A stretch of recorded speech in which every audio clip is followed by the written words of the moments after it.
আসসালামু আলাইকুম। রুহুল কবির রিজভী ছাত্র নেতা থেকে বিএনপির ভারপ্রাপ্ত মহাসচিব, পুরো রাজনৈতিক জীবন। কে এই রুহুল কবির রিজভী? বাংলাদেশের রাজনীতিতে এমন কিছু নেতা আছেন যারা দীর্ঘদিন দলের মাঠের রাজনীতি, আন্দোলন এবং গণমাধ্যমে দলের বক্তব্য তুলে ধরার ক্ষেত্রে সামনে থেকে ভূমিকা পালন করেছেন। রুহুল কবির রিজভী তাদেরই একজন। ছাত্র রাজনীতি দিয়ে যার রাজনৈতিক পথ চলা শুরু, যিনি রাজশাহী বিশ্ববিদ্যালয়ের কেন্দ্রীয় ছাত্র সংসদের ভিপি হয়েছেন, জাতীয়তাবাদী ছাত্র দলের কেন্দ্রীয় নেতৃত্ব দিয়েছেন এবং পরবর্তীতে বিএনপির কেন্দ্রীয় রাজনীতিতে গুরুত্বপূর্ণ অবস্থানে উঠে এসেছেন। তিনি এখন বিএনপির ভারপ্রাপ্ত মহাসচিব। 20 আগস্ট 2026 মির্জা ফখরুল ইসলাম আলমগীর বাংলাদেশের 23তম রাষ্ট্রপতি নির্বাচিত হওয়ার পর বিএনপির মহাসচিব পদটি শূন্য হয়। একই দিন বিএনপির পক্ষ থেকে জানানো হয় দলের জাতীয় স্থায়ী কমিটির সদস্য রুহুল কবির রিজভীকে গণতন্ত্রের বিধান অনুযায়ী ভারপ্রাপ্ত মহাসচিব হিসেবে মনোনীত করা হয়েছে। সিদ্ধান্তটি তাৎক্ষণিকভাবে কার্যকর হয়। কিন্তু প্রশ্ন হলো, কে রুহুল কবির রিজভী? কিভাবে একজন ছাত্রনেতা বিএনপির কেন্দ্রীয় নেতৃত্বে উঠে এলেন? কেন দীর্ঘদিন ধরে তাকে বিএনপির অন্যতম গুরুত্বপূর্ণ মুখপাত্র হিসেবে দেখা হয়? আর নতুন দায়িত্ব পাওয়ার পর তার সামনে কি ধরনের চ্যালেঞ্জ? আজকের ভিডিওতে আমরা জানবো রুহুল কবির রিজভীর রাজনৈতিক জীবনের সেই গল্প। শৈশব, শিক্ষা ও রাজনীতিতে প্রবেশ।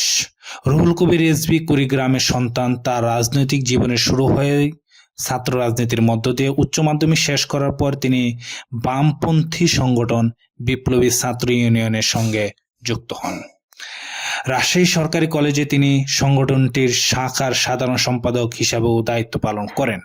পরবর্তীতে বাংলাদেশের রাজনীতির গতিপথে পরিবর্তনের সঙ্গে সঙ্গে রিজভী জাতীয়তাবাদী ছাত্র দলের রাজনীতিতে যোগ দেন।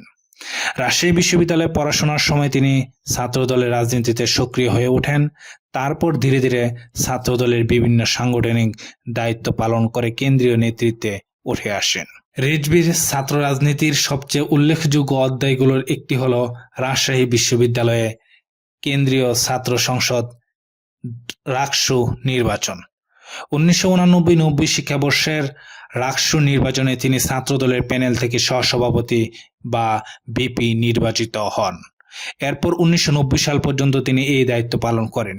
এটি তার রাজনৈতিক জীবনের একটি গুরুত্বপূর্ণ মাইলফলক, কারণ বিশ্ববিদ্যালয়ের পর্যায়ের এই নেতৃত্বই পরবর্তীতে তাকে জাতীয় পর্যায়ের রাজনীতিতে পরিচিত করে তোলে। 90-এর স্বৈরাচার বিরোধী আন্দোলনের সময় রিজভী সক্রিয় ছিলেন। ছাত্র রাজনীতির এই সময়ের অভিজ্ঞতা পরবর্তীতে তার রাজনৈতিক অবস্থান ও সাংগঠনিক দৃঢ়তা গড়ে তুলতে গুরুত্বপূর্ণ ভূমিকা রাখে। শিক্ষা জীবনে তিনি রাজশাহী বিশ্ববিদ্যালয়ের ভূগোল ও পরিবেশ বিদ্যা এবং ইতিহাস বিভাগে পড়াশোনা করেন। পরে আইন বিভাগে ডিগ্রি অর্জন করেন। তিনি পেশায় আইনজীবীও, অর্থাৎ তার পরিচয়ের সঙ্গে শুধু রাজনীতি নয়, শিক্ষা ও আইন পেশারও সম্পর্ক রয়েছে। ছাত্রদল থেকে বিএনপির কেন্দ্রীয় রাজনীতিতে। ছাত্র রাজনীতিতে নিজের অবস্থান তৈরি করার পর রুহুল কবির রিজভী পরবর্তী লক্ষ্য ছিল বিএনপির মূল রাজনীতিতে প্রতিষ্ঠিত হওয়া। জাতীয়তাবাদী ছাত্রদলের কেন্দ্রীয় সহসভাপতি হিসেবে দায়িত্ব পালন করেন। ছাত্রদলের নেতৃত্বে থাকার সময় তিনি বিএনপির তরুণ ও ছাত্র সমাজের রাজনীতিতে গুরুত্বপূর্ণ ভূমিকা পালন করেন। পরবর্তীতে তিনি বিএনপির কেন্দ্রীয় রাজনীতিতে প্রবেশ করেন এবং দলের বিভিন্ন সাংগঠনিক দায়িত্ব পালন করেন। 2016 সালের 19 মার্চ বিএনপির ষষ্ঠ জাতীয় কাউন্সিলে রুহুল কবির রিজভীকে দলের জ্যেষ্ঠ যুগ্ম মহাসচিব হিসাবে নির্বাচিত করা হয়। এই পদে থেকে তিনি বিএনপির কেন্দ্রীয় সাংগঠনিক কর্মকাণ্ডের সঙ্গে আরও ঘনিষ্ঠভাবে যুক্ত হন। পরে রিজভীর সবচেয়ে বেশি পরিচিতি তৈরি হয় আরেকটি কারণে, বিএনপির দপ্তর ও গণমাধ্যমে দলের বক্তব্য তুলে ধরার ক্ষেত্রে তার সক্রিয় ভূমিকা। বিশেষ করে দীর্ঘ রাজনৈতিক প্রতিকূলতার সময় তিনি বিএনপির নিয়মিত সংবাদ সম্মেলন ও রাজনৈতিক বক্তব্যের মাধ্যমে দলের অবস্থান জনগণের সামনে তুলে ধরতেন। দলের অনেক নেতা যখন গ্রেফতার, মামলা বা আত্মগোপনের কারণে প্রকাশ্য রাজনীতিতে যুক্ত হতে পারতেছিলেন না, তখন রিজভী বিএনপির কেন্দ্রীয় কার্যালয় থেকে নিয়মিত দলের বক্তব্য তুলে ধরতেন।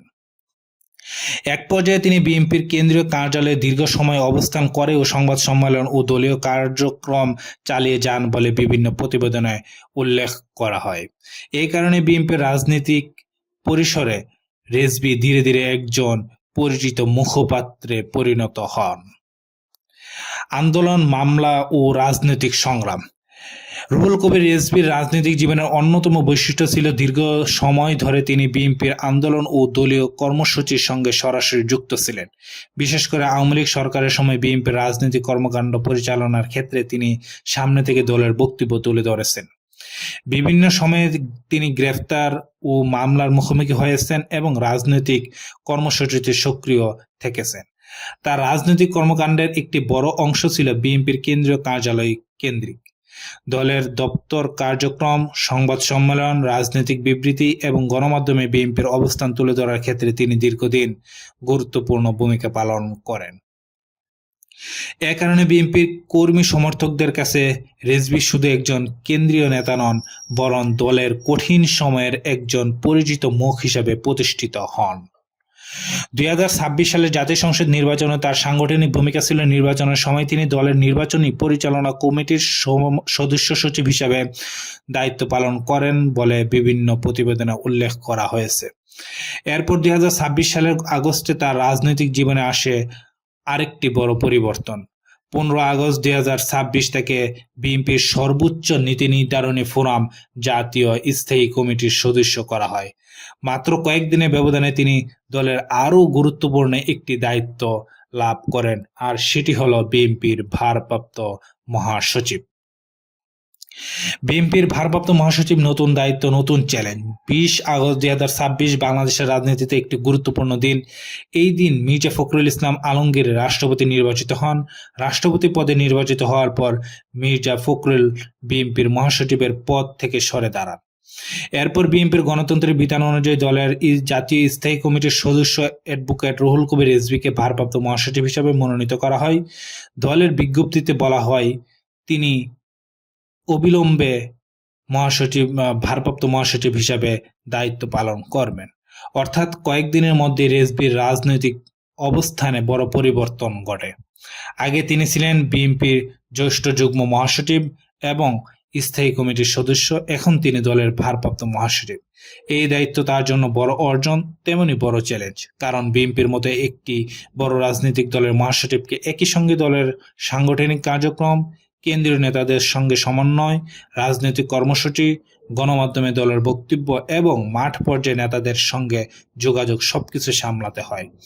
রিজভীর দীর্ঘ দিনের সাংগঠনিক অভিজ্ঞতা, কেন্দ্রীয় কার্যালয় কেন্দ্রিক রাজনৈতিক কর্মকাণ্ডের অভিজ্ঞতাই তাকে এই দায়িত্বের জন্য উপযুক্ত করে তুলছে বলে দলীয় সূত্রের বরাত দিয়ে সংবাদ মাধ্যমে বলা হয়েছে। এখন সামনে রয়েছে আরো বড় প্রশ্ন, রুহুল কবির রিজভী কি শুধু ভারপ্রাপ্ত মহাসচিব হিসাবেই থাকবেন, নাকি ভবিষ্যতে পূর্ণাঙ্গ মহাসচিব হিসেবে দায়িত্ব পালন করবেন? এই প্রশ্নের উত্তর ভবিষ্যতের দলীয় সিদ্ধান্তের উপর নির্ভর করবে। তবে একটি বিষয় স্পষ্ট, ছাত্র রাজনীতি থেকে শুরু করে রাকসুর বিপি, ছাত্র দলের কেন্দ্রীয় নেতৃত্ব, বিএনপির জ্যেষ্ঠ যুগ্ম মহাসচিব, জাতীয় স্থায়ী কমিটির সদস্য এবং অবশেষে ভারপ্রাপ্ত মহাসচিব রিজভীর রাজনৈতিক যাত্রার এটি একটি গুরুত্বপূর্ণ অধ্যায়।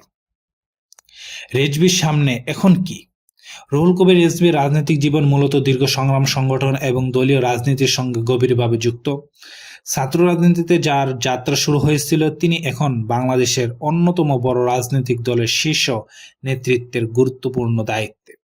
তার সামনে এখন কয়েকটি বড় চ্যালেঞ্জ: দলকে সাংগঠনিকভাবে শক্তিশালী রাখা, নেতাকর্মীদের মধ্যে সমন্বয় তৈরি করা, সরকার ও দলের মধ্যে কার্যকর যোগাযোগ বজায় রাখা, একই সঙ্গে বিএনপির রাজনৈতিক কর্মসূচি ও ভবিষ্যৎ রাজনৈতিক কৌশল বাস্তবায়নে নেতৃত্ব দেওয়া।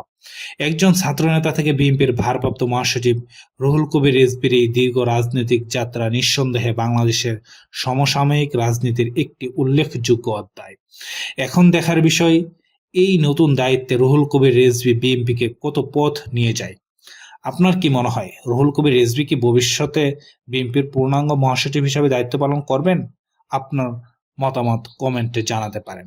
ভিডিওটি ভালো লাগলে লাইক দিন, শেয়ার করুন এবং বাংলাদেশের রাজনীতির গুরুত্বপূর্ণ ব্যক্তিদের জীবন ও রাজনৈতিক ইতিহাস নিয়ে আরও তথ্যভিত্তিক ভিডিও পেতে চ্যানেলটি সাবস্ক্রাইব করুন।